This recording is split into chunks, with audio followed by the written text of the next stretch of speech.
Hello student, my name is Shashi Bala from government polytechnic Badaun.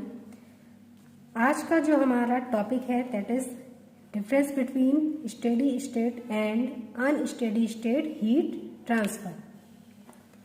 तो जो हमारा स्टेडी स्टेट हीट ट्रांसफर है, सबसे पहले हम स्टेडी स्टेट हीट ट्रांसफर के बारे में बात करेंगे। तो स्टेडी स्टेट हीट ट्रांसफर में हमारा क्या होता है, सिस्टम का टेम्परेचर टाइम के रिस्पेक्ट में चेंज नहीं होता है। The temperature of the system does not vary with time or the temperature of the system does not change with respect to time। जबकि जो हमारा अनस्टेडी स्टेट हीट ट्रांसफर होता है या अनस्टेडी स्टेट कंडीशन होती है, यहाँ पर हमारा जो टेम्परेचर होता है सिस्टम का it is change with respect to time, mean the temperature is vary with the time.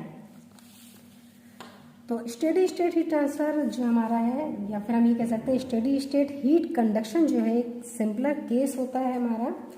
यहाँ पर हमारा टाइम के रिस्पेक्ट में टेम्परेचर चेंज नहीं होता है। तो स्टेडी स्टेट हीट ट्रांसफर जो होता है वो हमारा स्पेशली इसके लिए हम वन प्लेन मोस्टली लेते हैं। तो यहाँ पर जैसे आपका कोई भी, जैसे आपकी प्लेन वॉल है या फिर, तो प्लेन वॉल का आप देखते हो कि एक फेस हम लेते हैं, सिर्फ एक प्लेन को कंसीडर करते हैं, जिससे आपको जो रेट ऑफ हीट ट्रांसफर है वो इन पर और आउट पर दोनों ही सेक्शन पर इक्वल मिलती है। तो इस केस में होता क्या है, स्टेडी स्टेट कंडीशन में हमारा जो हीट ट्रांसफर होता है वो कैसा होता है, यूनिक डायरेक्शन में होता है, यानी कि एक डायरेक्शन में होता है। यहाँ पर अगर हम देखें जैसे कि मान लीजिए अगर कोई आपका ये कोई सिस्टम है, तो यहाँ पर जो आपका Q होगा यानी कि हीट फ्लो रेट जो होगा, यानी कि हीट ट्रांसफर होगा इनलेट सेक्शन पे, तो वही हमारा आउटलेट सेक्शन पे भी Q सेम होगा। यानी कि यहाँ पर सिस्टम में जो भी हमारे मॉलिक्यूल्स होंगे सिस्टम के, इनके द्वारा हीट का एब्जॉर्प्शन नहीं होगा, यानी कि no heat absorb by the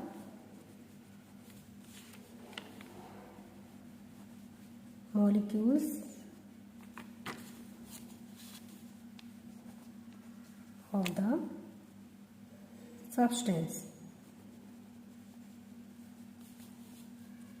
तो यहाँ पर हीट का एब्जॉर्प्शन नहीं होता है, इस वजह से यहाँ पर जो हीट एक्यूमुलेशन होगा, यानी कि हीट का जो संचय होगा वो भी क्या होगा, जीरो के बराबर हो जाता है। तो इसलिए जब हीट एक्यूमुलेशन नहीं होगा तो हमारा जो इनर सेक्शन पर हीट ट्रांसफर रेट होगा वही हमारा आउटर सेक्शन पर भी हीट ट्रांसफर रेट होगा। इसे और ज़्यादा अच्छे से प्रैक्टिकली समझने के लिए हम, जैसे मान लीजिए अगर कोई आपकी एक बॉडी है, इसका टेम्परेचर मान लीजिए 75 डिग्री सेंटीग्रेड लिया गया है, और जैसा कि मैंने आपको बताया कि जो टेम्परेचर है does not very with time. तो यहाँ पर अगर ये 75 डिग्री सेंटीग्रेड है, यानी कि यहाँ पर कोई टाइमिंग होगी, यानी कि हम टाइम क्या ले रहे हैं, जीरो, यानी कि हमारी कंडीशन कैसी हो गई, इनिशियल कंडीशन। तो जैसा अभी मैंने आपको बताया कि स्टेडी स्टेट में क्या होगा, आपका इनर सेक्शन पे और यानी कि एंटरिंग सेक्शन पर और लीविंग सेक्शन पर, एंटरिंग एंड लीविंग सेक्शन दोनों ही सेक्शन पर जो आपका रेट ऑफ हीट फ्लो होगा वो क्या होगा, इक्वल होगा। यानी कि ये कह सकते हैं हम Q in equal to Q out. Because of here no heat accumulation, mean here no heat absorbed by the molecules of the substance।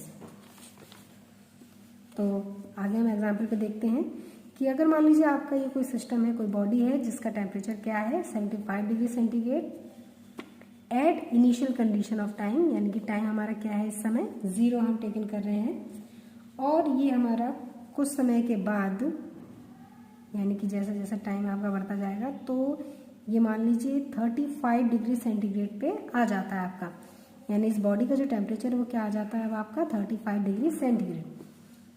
इसके बाद जैसे जैसे टाइम और आपका बढ़ेगा तो आप देखेंगे कि 35 से आगे ये फिर आपका नहीं बढ़ेगा, यानी कि आपका ये 35 तक स्टेबल हो जाएगा। और ये मान लीजिए कि एटमॉस्फेरिक टेम्परेचर आपका क्या है 25 डिग्री सेंटीग्रेड। तो ये जो आपका बॉडी का टेम्परेचर था 75 डिग्री सेंटीग्रेड और एटमॉस्फेरिक टेम्परेचर 25 डिग्री सेंटीग्रेड है।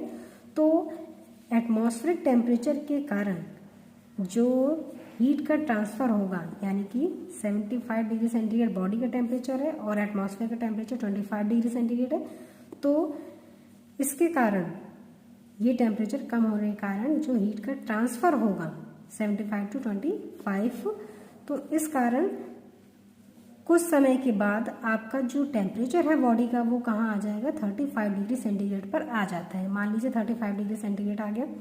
अब आप कुछ समय बाद और देखेंगे तो ये आपका स्टेबल रहता है, यानी कि 35 से और ज़्यादा नहीं कम होगा, यानी कि कहाँ मेंटेन हो गया 35 डिग्री सेंटीग्रेड पर।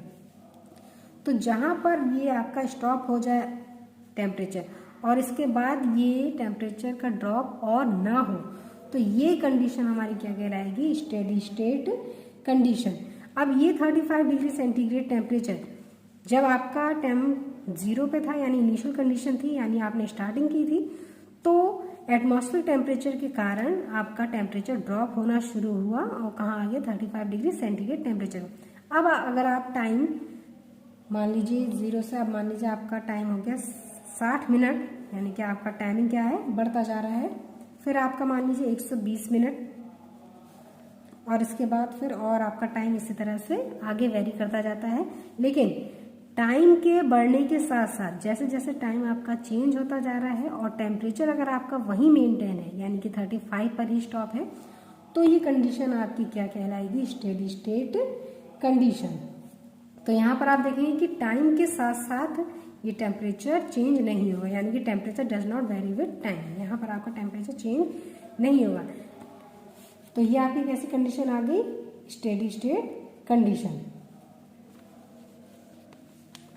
और यहीं अगर हम अनस्टेडी स्टेट की बात करें तो अनस्टेडी स्टेट पे क्या होगा कि आपका टेम्परेचर यानी कि जो एटमॉस्फेरिक टेम्परेचर है और जो आपका बॉडी का टेम्परेचर है, जब तक ये इक्विलिब्रियम की कंडीशन में नहीं आ जाते ये टेम्परेचर बॉडी अपना रिड्यूस करती रहेगी। यानी कि जैसे जैसे टाइम बढ़ता जाएगा तो बॉडी का टेम्परेचर क्या होगा चेंज होता जाएगा टाइम के साथ साथ।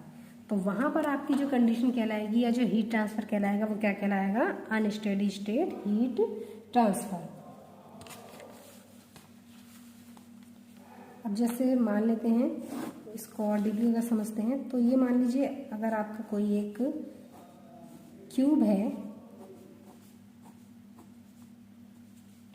और ये है आपकी, ये मान लीजिए फ्लोर है इसका, और फ्लोर का टेम्परेचर है 60 डिग्री सेंटीग्रेड और जो अबव टेम्परेचर है दैट इज 75 डिग्री सेंटीग्रेड।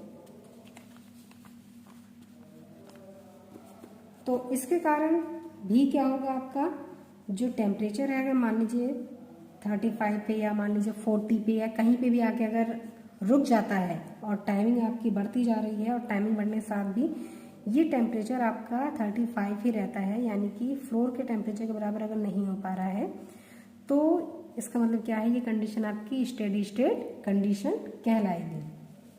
और ऐसा किस लिए होगा सिर्फ एटमॉस्फेरिक टेम्परेचर के कारण आपका ये टेम्परेचर ड्रॉप होता है। तो अगर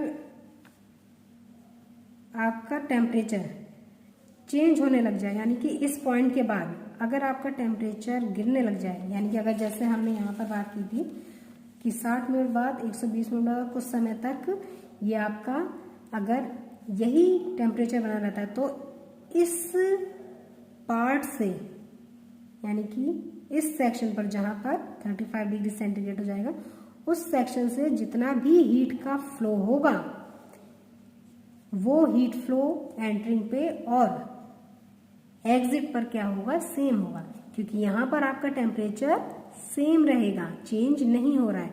तो इस सेक्शन के लिए आपका ये जो हीट ट्रांसफर हो जाएगा वो कैसा हो जाएगा, स्टेडी स्टेट। अदरवाइज जहां पर ये फिर से चेंज होना शुरू हो जाएगा टाइम के रिस्पेक्ट में, तो वो सेक्शन फिर आपका अनस्टेडी स्टेट कंडीशन में आ जाएगा।